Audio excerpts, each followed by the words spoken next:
Hi everyone, welcome to another edition of Coffee with Father James. This time it's coffee on the go.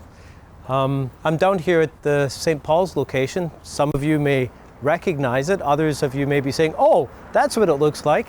You should come down and visit sometime. And I'm here at this location at this point simply because, well, we were supposed to have reopened by now, as you know, but the ongoing pandemic has not allowed that.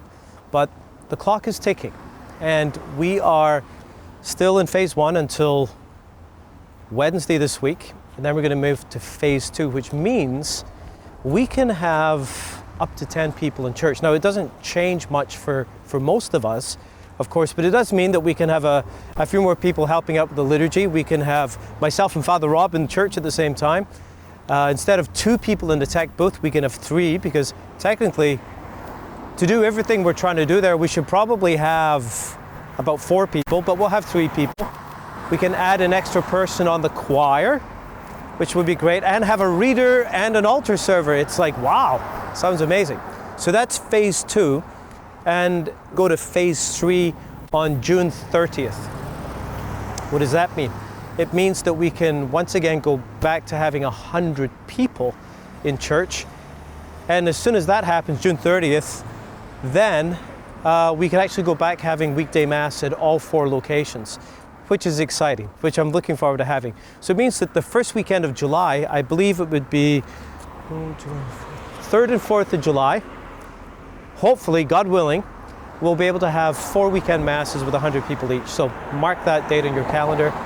And on July 5th, we'll be coming, I think we'll be coming to, well, don't take me literally, at least that week we'll be reopening the church here at St. Paul's for weekday Mass. Can't exactly remember which exact date.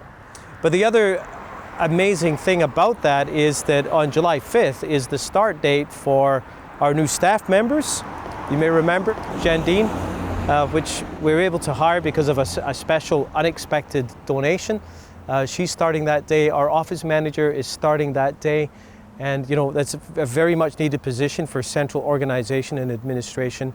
And replacing Father Rob is Nolan, who's going to be joining us. And, you know, that we're using the money from that we're saving from Father Rob moving on is what we're using for that position. So it's a big shift, it's a big change, and we're going to be welcoming those new staff members on the 5th. And we're going to have a special day on the 5th and on the 6th. Please keep them in your prayers. You know, Nolan and his wife Eve have a little baby called, I think he's called Zachariah. Yeah, I'm pretty sure it's Zachariah. I met him on Zoom on Saturday. When we had the Alpha retreat. I'll have to tell you about that in a second. But Nolan and his wife Eve are moving from Sydney. As you know, people in Cape Breton move up to Halifax, not down to Halifax. He's moving up to Halifax and is looking for a place to live. And Brenda and her family, her husband and 2 children, have moved from Ontario, and they've secured a home. And so please pray for both of them as they come and make a home here in HRM. Now, I mentioned the Alpha retreat. Yeah, we had an amazing Alpha retreat this weekend. We had about 65 people, because we had about 53 streams on Zoom, but there were a lot of couples in each Zoom, in each stream. It was a great experience. It was wonderful. It was weird to do it on Zoom. I've never done it on Zoom before. But you know, when we had the prayer time on Saturday afternoon, simply inviting the Holy Spirit to come and to touch us in a new way.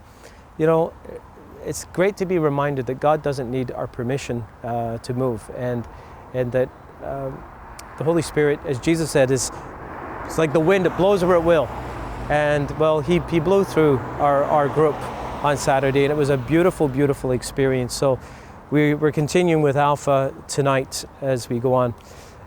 We had a great Zoom meeting yesterday afternoon. I mentioned it at the end of Mass, and we sent out an email about a Zoom gathering to discuss our thoughts and feelings around the residential school news. And it was actually a great way for people to connect. We had about 25 people show up. It was short notice, and people were able to really talk about how painful this has been, talk about their feelings, share their thoughts, their concerns, their hopes. And one of the things I was able to say to people is, please make the effort to download the Truth and Reconciliation summary document. I did that last week and I've been reading it. I'm a few hundred pages into it. Now, you don't have to read all of it, but the part of the document that deals specifically with the issues of poor nutrition and poor health and the rate of death, the tragic death rate in those schools, and the problem of cemeteries, it's all actually in the report. This is what surprised me, because so many people in the news were asking questions. We need to find out why this happened and how this happened. It's all in the report, it's all there. So if you go to download the report, it's a summary. It's a document that's 500 pages long. You don't have to read all 500.